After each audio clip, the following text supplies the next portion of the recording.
नमस्कार। मैं श्री नीलेश वार्गे सर आप सभी सातवीं कक्षा के छात्र छात्राओं का स्वागत करता हूं। कैसे हैं आप सब? उम्मीद करता हूं कि आप सब अच्छे और स्वस्थ होंगे।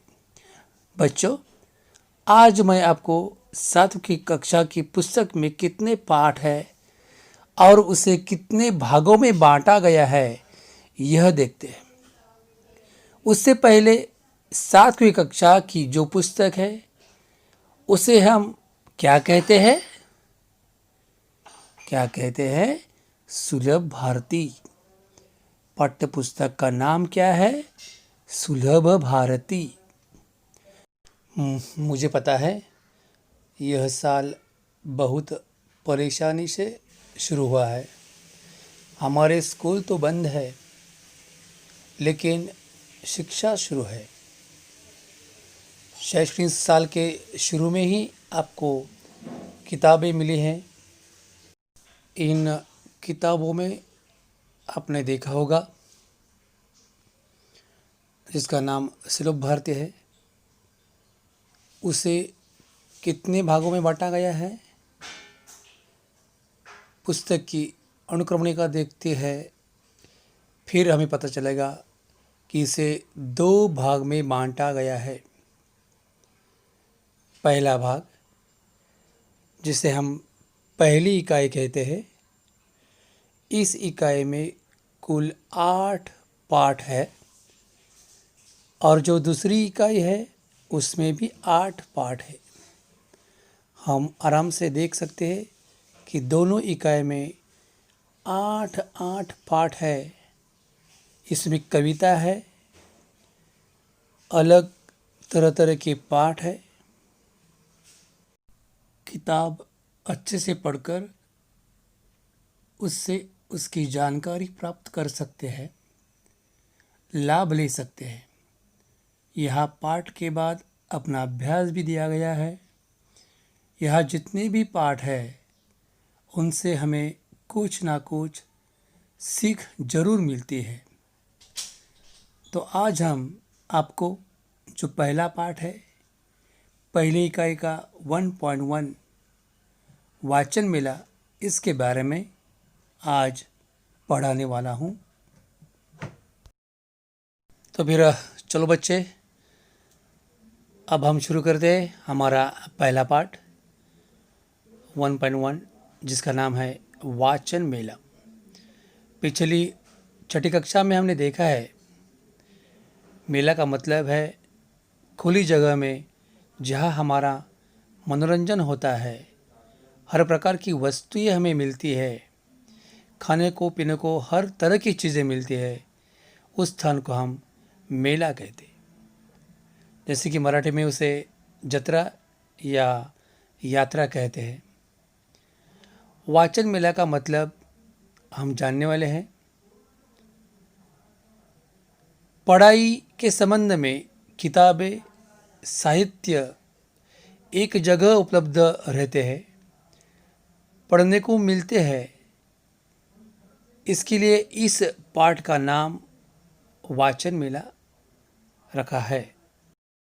बच्चों, इस चित्र के ऊपरी हिस्सों में क्या लिखा है देखो, समझो और बताओ। इसका मतलब इस चित्र को हमें अच्छी तरह से देखना है, समझना है। बच्चों, आप देख रहे हैं, आप अब ध्यान से देखते हैं तो आपको सब कुछ दिखाई देगा कि यह जो मेला लगा हुआ है वह पूरे परिसर में हर तरह की किताबें, उनकी बोर्ड लगी हुई है। एक बड़े खुले परिसर में यह मेला लगा है। आप देखते हैं कि मेले में बहुत से स्त्री पुरुष और बच्चे दिखाई दे रहे हैं। मेले में स्कूली गणवेश में कुछ छात्र छात्राएं दिखाई पड़ते हैं। पुस्तकों को पालकी में रखकर ले जाया जा रहा है। आगे एक छात्रा हाथ में सूचना फलक लेकर चल रही है। पुस्तकों से पाए ज्ञान, जाने भाषाएं विज्ञान। आपको मालूम है, पुस्तक से हमें हर तरह का ज्ञान प्राप्त होता है। हर तरह की भाषा का ज्ञान हमें पुस्तकों से ही मिलता है। बड़े लोगों ने कहा है कि पुस्तक ही हमारे गुरु है। बच्चों, हम ऐसी शोभा यात्रा कब निकालते हैं? स्कूल के शुरू होने के बाद हम ऐसी शोभा यात्रा यानी कि पालकी में किताबें रखकर हम गांव में शोभा यात्रा निकालते हैं।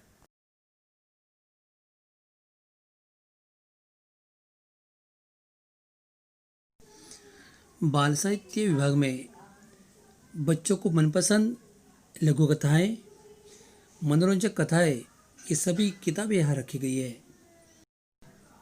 यहाँ बहुत सारे कथाओं के किताब के साथ यहाँ ई बुक्स और ऑडियो बुक्स भी रखी हुई है। बच्चे आप जानते हैं हमारे स्कूल डिजिटल स्कूल है। यह ई बुक्स और ऑडियो बुक्स हमारे यहाँ के इलेक्ट्रॉनिक्स डिवाइस के द्वारा हम इन्हें सुन सकते हैं। बच्चों, बाल साहित्य के पास ही विज्ञान कथा का स्टॉल है। वहाँ आप देख रहे हैं एक छोटा बच्चा एक बड़ी लड़की को कुछ पूछ रहा है, इन किताबों के बारे में जानकारी प्राप्त कर रहा है। बच्चों, इसके अगला विभाग आप देख रहे हैं, बहुत सारे वयस्क लोग, स्त्री पुरुष लोग वहाँ इकट्ठा हुए हैं। आपको मालूम है, वयस्क का मतलब बड़े बुजुर्ग अपने अपनी मनपसंद पुस्तकें देख रही है और खरीद रही है। उसके बाद बच्चों, किशोर साहित्य का विभाग है। किशोर मतलब युवा, युवक। यहाँ देखते हैं कि एक युवा और युवती किताबें देख रही है, कुछ युवा किताबें पढ़ रही है। यहाँ बहुत प्रकार की किताबें हैं, इसलिए यहाँ हर जगह, हर स्टॉल में भीड़ जमा हुई है। लोग अपने अपनी मनपसंद पुस्तकें, किताबें पढ़ रही है और खरीद रही है। बच्चों, हमने अच्छी तरह देखा है, अच्छी तरह समझा भी है। अभी इस चित्र के ऊपर प्रश्न पूछे गए हैं, उस प्रश्नों के उत्तर हमें यहाँ देने हैं। बच्चों, आप एक एक करके प्रश्न पढ़िए और उन प्रश्नों का उत्तर अपने नोटबुक में लिखिए। धन्यवाद।